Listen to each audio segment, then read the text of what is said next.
என்னன்னு சொன்னா இன்றைக்கு வந்து நீங்கள் அரசாங்கத்தை வந்து நாங்க குறை சொல்லல. ஆனா அரசாங்கத்தை நாங்க எதை வச்சு டிசைட் பண்றோம்? அரசு அதிகாரிகளை வச்சுதான் டிசைட் பண்றோம். இங்க வட மாகாணத்துல வந்து அரச சேவைகள் வந்து மக்களுக்கு ஒழுங்கா கிடைக்கிறீல.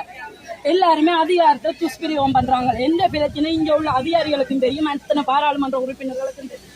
தீர்க்கப்படையில கேவலம் என்னன்னு சொன்னா, நான் ஒரு சமூக சேவை செய்கிறேன், ஒரு தெரு நாய்கள் 50 பேரை தத்தெடுத்து வளர்க்கிறேன்றது காரணம் காட்டியே இன்றைக்கு என்ன அதிகார துஷ்பிரயோகம் பண்ணி கொண்டிருக்கிறாங்க. நான் ஒரு பெண்ணா 2 வருஷமா மெலசல கூட இல்லாம வாழ்ந்து கொண்டிருக்கிறேன். மெலசல கூட நீங்க கட்டித்தர வேண்டாம், நான் கட்டுறேன்னு எனக்கு அனுமதி தாங்க கொண்டு கட்டினான், அனுமதி தெரியல.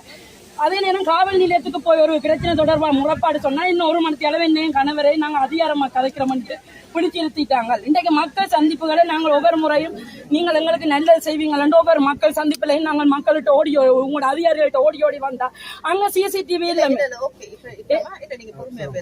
எனக்கு கோபம் வந்துட்டு என்னன்னு சொன்னா, நீங்க மக்கள் உரையாடலாம் பொறுமையா பேசலாம். இங்க ஒரு பிரச்சனையுமே கிடையாது. நாங்க செவி கொடுத்துட்டு தயாரா இருக்கிறோம். எந்த ஒரு பிரச்சனையும் எடுத்துக்கொள்ள தேவையில்லை. எங்களுடைய கடமை தான் உங்களுடைய பிரச்சனைகளை செவி கொடுத்தது. அது ஓகே, நான் அதை எடுத்துக்கிறேன். இப்ப உங்களுக்கு இருக்கிற பிரச்சனை நீங்க இருக்கிற வீடு வளவு உங்களுடைய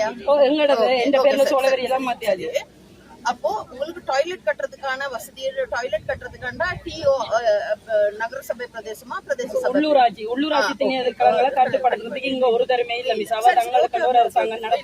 அது அப்படி இல்லை. அதுல நீங்க அதுல முறைப்பாடு உண்டு. நீங்க எந்த பிரதேசம் செய்யலாம்? ராஜா சாருக்கு தெரியும், கபிலன் சாருக்கு தெரியும், எல்லாருக்குமே தெரியும். ஓகே, இப்ப அதுல நீங்க அந்த உங்களுடைய லெட்டரோட நீங்க அந்த லெட்டரோட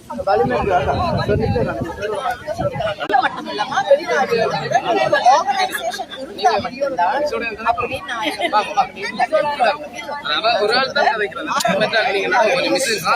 இல்லாட்டி அதுல ஏதாவது நோய்கள் பரவப்பட்டால் இல்லாட்டி உங்களுக்கு ஏதாவது பாதிப்பு வந்ததுன்னா அதற்கு யாரும் பொறுப்பு கிடையாது. அதனாலதான் நாங்க சொல்லிட்டோம், நீங்க அதை ரெஜிஸ்டர் பண்ண வேண்டும் கட்டாயம். ஓகே, அந்த 2 விஷயத்தின் தொடர்பாக இவங்க உதவி செய்வாங்க. வேற எதுவும் தேவைன்னா தொடர்பு பண்ணலாம்.